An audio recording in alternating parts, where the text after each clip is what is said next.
Good morning student, मैं Sandeep Kumar PGT mathematics. आज हम लीनियर प्रोग्रामिंग पर बात करते हैं। इसमें हमारे पास में जो क्वेश्चन आता है वो 5 मार्क्स और 3 मार्क्स में आ सकता है। सबसे पहले हम बात करते हैं कि 5 मार्क्स में और 3 मार्क्स में किस टाइप से ये हमारे पास में आएगा। अगर ये 5 मार्क्स में हमारे पास में आता है तो यहाँ पर हमारे पास में ग्राफिकली पोर्शन जो होता है वो 3 मार्क्स में आ सकता है, और अगर 3 मार्क्स में आया तो इसका ग्राफिकली पोर्शन हमारे पास में हाफ का ग्राफिकली पोर्शन होगा और हाफ में हम इसको क्या करते हैं, सॉल्यूशन करते हैं। अब हम इसको क्या करते हैं, सॉल्व करते हैं। स्टेप बाय स्टेप हम इसको क्या करेंगे, सॉल्व करेंगे। ध्यान से देखना कि हम इसको किस तरीके से सॉल्व करते हैं।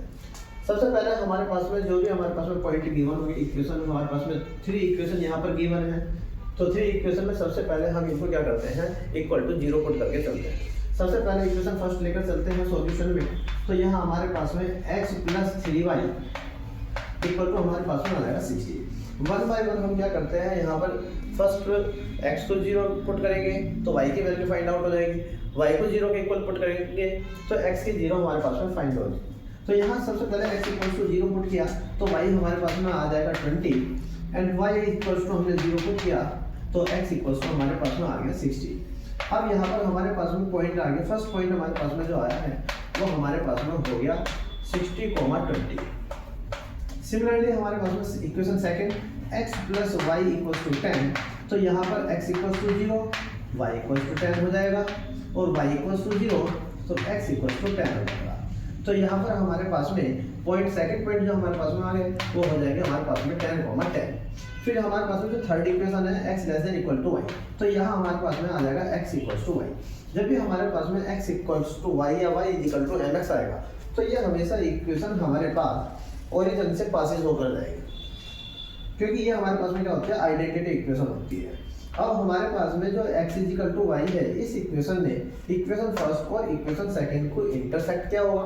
तो अब हमारे पास में इक्वेशन फर्स्ट और इक्वेशन सेकंड को जो थर्ड इक्वेशन इंटरसेक्ट कर रही है, तो इसकी हेल्प से हम इंटरसेक्ट पॉइंट फाइंड आउट करते हैं। तो यहाँ पर हमारे पास में इंटरसेक्ट पॉइंट फाइंड करेंगे। इंटरसेक्ट पॉइंट हमारे पास में जो होते हैं, सबसे पहले हम क्या करते हैं कि x = y इक्वेशन फर्स्ट में पुट करते हैं। तो यहाँ हमारे पास में आ जाएगा y + 3y = 60। तो 4y = यहाँ हमारे पास में आ जाएगा 60, तो y = आ जाएगा 50। y = 15 तो x = also 15। तो पॉइंट हमारे पास में फर्स्ट इंटरसेक्ट पॉइंट हमारे पास में आ गए 15, 15।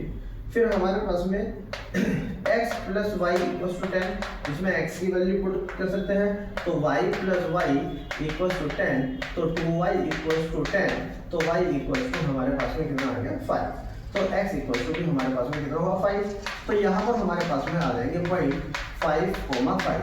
ये हमने 4 पॉइंट फाइंड आउट करे हैं जो हमारे पास में इक्वेशन के हैं, और 2 ही पॉइंट हमने क्या करे हैं, इंटरसेक्ट पॉइंट फाइंड आउट करे हैं। अब इसके बाद हमारे पास में काम क्या होता है, इन्हीं पॉइंटों पर हमें ग्राफ ड्रॉ करना है। अब यहाँ पर हम क्या करते हैं, पॉइंट जो हमने पॉइंट फाइंड आउट करे हैं, यहाँ पर पॉइंट सभी नोट कर लेते हैं। फर्स्ट पॉइंट आए थे हमारे पास में 60, 20। सेकंड पॉइंट आए थे हमारे पास में 10, 10। और फिर हमारे पास में इंटरसेक्ट पॉइंट जो हो गए, इंटरसेक्ट पॉइंट हमारे पास में क्या आए थे, इंटरसेक्ट आए थे 5, 5 एंड 15, 15। अब इन्हीं 4 पॉइंटों पर हमें सबसे पहले क्या करना है, ग्राफिक ड्रॉ करना है। तो ग्राफ ड्रॉ करने के लिए हमारे पास में थोड़ा सा हम ज़्यादा लेंगे। यहाँ पर हमारे पास में 10 हो जाएगा, यहाँ पर हमारे पास में 20 हो जाएगा, यहाँ पर हमारे पास में 30 हो जाएगा, यहाँ पर हमारे पास में 40 हो जाएगा, यहाँ पर हमारे पास में 50 हो जाएगा, यहाँ पर हमारे पास में 60 हो जाएगा, यहाँ पर 70 हो जाएगा। सिमिलरली हम y एक्सिस पर भी पॉइंट लेंगे, क्योंकि ये हमारे पास में x पॉइंट हो जाएंगे और हमारे पास में y पॉइंट हो जाएंगे। यहाँ पर हमारे पास में 10, यहाँ पर हमारे पास में कितना हो जाएगा, 20, यहाँ पर हमारे पास में कितना हो जाएगा, 30, फिर हमारे पास में 40, फिर हमारे पास में 50, नेक्स्ट हमारे पास में 60, और यहाँ हमारे पास में आ जाएगा 70। अब यहाँ पर हम फर्स्ट पॉइंट की बात करते हैं। तो फर्स्ट पॉइंट हमारे पास में आया 60, 20। 60 हमारे पास में x का पॉइंट हो जाएगा और y का पॉइंट हमारे पास में 20 हो जाएगा। मतलब यहाँ से हमारे पास में एक लाइन हम क्या कर लेते हैं, 60 और 20 को ड्रॉ कर लेते हैं। कुछ इस टाइप से हमारे पास में लाइन जाएगी। फिर नेक्स्ट हमारे पास में आ जाएगा 10, 10 हमारे पास में यहाँ 10 है और दिस पॉइंट 10। तो यहाँ से इन दोनों को हमने क्या किया, ज्वाइन किया। ज्वाइन करने के बाद में हम क्या करते हैं, यहाँ पर दोनों की इक्वेशन को लिखते हैं। यहाँ पर x plus y greater than equal to 0 and x plus 3y, यहाँ पर x plus 3y less than equal to 60। यहाँ पर ध्यान रखना कि अगर लेस देन वाला पॉइंट आ रहा है तो लेस देन पॉइंट हमेशा क्या करता है कि ओरिजिन की तरफ को वर्क करता है, और अगर ग्रेटर देन इक्वल है तो ये हमारे पास में क्या होगा, ओरिजिन से दूसरी तरफ मतलब बाहर की तरफ को हमारे पास में जाएगा। अब यहाँ पर हमारे पास में नेक्स्ट इक्वेशन क्या आती है, x इक्वल्स टू वाई। तो x इक्वल्स टू वाई अभी हमने बताया था आइडेंटिटी इक्वेशन है, तो ये हमारे पास में कुछ इस टाइप से जाएगी। ये हो जाएगी y equals to x y. अब यहाँ पर एक चीज और ध्यान देना है कि x less than equal to y है, मतलब कि y क्या है, x से बड़ा है। अगर y x से बड़ा है तो ये हमारे पास में कुछ यहाँ से जाएगा। अब यहाँ हमारे पास में जो ट्रू होगी, अब यहाँ पर अगर हम यहाँ 0 0 से वैल्यू फाइंड आउट करते हैं तो ये ट्रू पॉइंट होता है और ये हमारे पास में ग्रेटर देन ऑलवेज फॉल्स होगा। अब अगर ये हमारे पास में ट्रू और ये फॉल्स है तो यहाँ पर हमारे पास में ये क्या करेगा, अंदर की तरफ हो जाएगा और ये बाहर की तरफ हो जाएगा। तो इसने हमारे पास में ये वाला एरिया क्या करा है, सेटिंग क्या है, तो हमें इसी के हमारे पास में कॉर्नर पॉइंट फाइंड करने हैं। तो यहाँ पर हमारे पास में जो पॉइंट आए हैं, यहाँ पर पॉइंट हो जाएंगे 5,5 और यहाँ पर इंटरसेक्ट पॉइंट हमारे पास में 15,15। फिर नेक्स्ट हमारे पास में यहाँ पर कितने आ जाएंगे 0,20 और यहाँ पर पॉइंट हमारे पास में हो जाएगा 0,10। अब यहाँ पर हम क्या करते हैं, कॉर्नर पॉइंट फाइंड आउट करते हैं। तो कॉर्नर पॉइंट से हम कैसे फाइंड आउट करते हैं इसको, तो यहाँ पर जरा थोड़ा इसको यहाँ से हटाकर यहाँ लिख देते हैं 15,15। तो हमारे पास में थोड़ी सी जगह मिल जाएगी। तो यहाँ पर हमारे पास में क्या हो, यहाँ पर तो CP पॉइंट आ जाएंगे, कॉर्नर पॉइंट, और यहाँ पर हमारे पास में Z इज इक्वल टू जो हमारे पास में maximum and minimum value find out करनी है 3x प्लस 9y। तो यहाँ पर हम सबसे पहले लेकर चलते हैं 0,10, सेकंड पॉइंट हमारे पास में 0,20, थर्ड पॉइंट हमारे पास में 5,5 और लास्ट हमारे पास में 15,15। यहाँ पर हम जब Z equal to find out करते हैं, अगर 0,10 लेकर चलते हैं तो यहाँ x वाला पॉइंट 0 हो जाएगा, y वाला हमारे पास में आ जाएगा तो 90 आ जाएगा।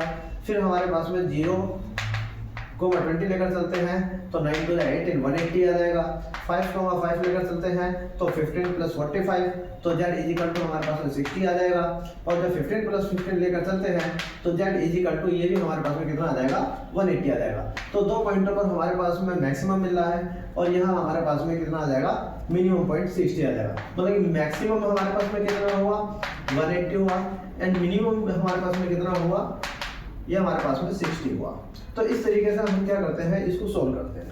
ये हमारे पास में स्टेप बाय स्टेप हमने इसको सोल्व किया। इसी तरह से आपको बोर्ड एग्जाम में भी आपको इसी तरीके से सोल्व करना है। अगर आपने इस तरीके से सोल्व किया तो आपको फुल मार्क्स हमारे मिल जाएंगे। और सबसे पहले इसमें अगर हमें ध्यान देना है तो सबसे पहले ध्यान देना है ग्राफिकली पोर्शन पर। अगर ग्राफ आपने अच्छा किया है, अच्छा बनाया है, पॉइंट टू पॉइंट उसमें लाइन ड्रॉ की है, तो आपको इंटरसेक्ट पॉइंट फाइंड आउट करने की जरूरत नहीं पड़ती है। आप यहाँ से हमारे पास में बिल्कुल exact intersect point find out हो जाएंगे, क्योंकि हमारे पास में बोर्ड एग्जाम में कॉपी ग्राफिकली मिलती है। ग्राफ बनाने के लिए हमारे पास में 2 ग्राफ आते हैं उसके अंदर, तो 2 ग्राफ बनाने के लिए, और अगर ज़्यादा से ज़्यादा आप कोशिश करना कि मिड में उसमें ग्राफ आता है तो ग्राफ में ही आपको ये ग्राफ बनाना है, तो जिससे हमारे पास में इंटरसेक्ट पॉइंट हमारे पास में एग्जैक्ट निकल कर आएंगे। और आप एग्जैक्ट निकलने के बाद में आपका आंसर भी एग्जैक्ट आएगा और आपको कोई भी मार्क्स मतलब कोई भी डिडक्ट नहीं होगा मार्क्स। तो ये हमारे पास में आज जो था हमारा लीनियर प्रोग्रामिंग का ये था।